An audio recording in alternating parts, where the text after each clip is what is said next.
Hey, Ayan. UPM's Adhesive Materials operates in a rapidly evolving industry. What has been the biggest recent changes in service design or operations, and why? Thank you for having me. I think the biggest changes, that's true actually. Adhesive business has been going through quite dynamic changes. And one of the biggest changes, what is actually bringing in terms of service design and operations, is to be more and more business centric. More be aware about the changing environments and to adjust based on the speed that businesses are expecting design and operations team to perform to bring the meaningful results out. So that is the biggest change I think that has happened. Totally makes sense. How do you align the service design with business goals and the user's needs across all the markets? That's a good one. I think one of the best things that has been done is to interview people, understand what has been the KPIs, what they are trying to achieve, and most importantly, be aware from the perspective that there are different type of needs in the business, within the business as well.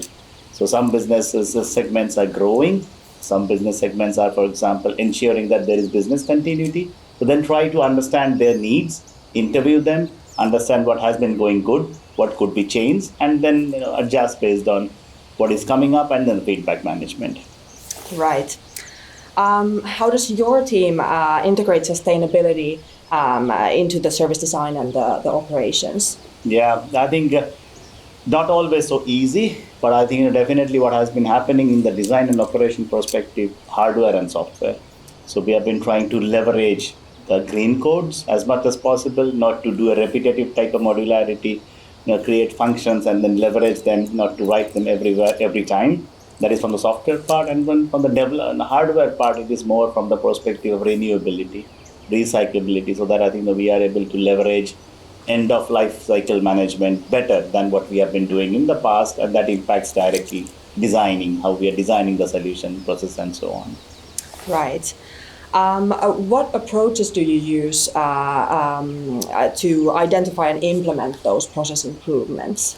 Yeah, I think we are using quite many type of approaches, but one of the biggest approach that I am personally being very highly fan of, and that is giving results, is this type of continuous improvement. It's sort of a mixture of Kaizen and Lean Sigma and those type of aspects in the PDCA cycle and so on. But then all the time trying to identify what are the things that we can continuously improve. The continuous scanning of gap management is something that is quite much, I would say, a tool that is giving us results and feedback. Even, for example, celebrating small wins is something that is really, really true and happening good. Absolutely. How do you foster a culture of continuous improvement within your team?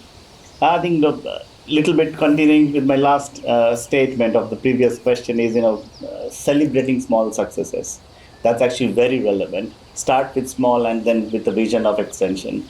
So not to start with small and then be very super happy and then try to immediately jump to next one. Instead of that, try with small and with the vision of extension means celebrate it and to identify what has been going good, but also at the same time trying to leverage it to the next level. And then also this brave and safe as a culture is not only for adhesive materials but across the company.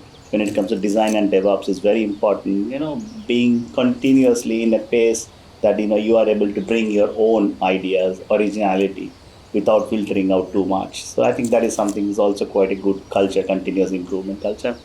Right. Which trend or technology do you think will have the most impact in the service design and operations in the near future? Yeah, I think, the obvious answer is AI, but I think this is actually a bit more beyond AI as a human-centric approach, business centricity approach. That how do we leverage together with AI?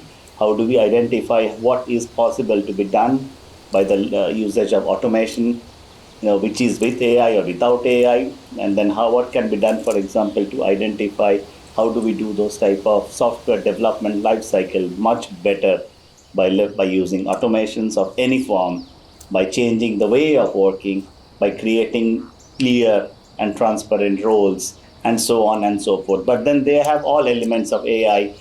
It is how it is nowadays. Thank you so much for the interview. Thank you. Thanks for that.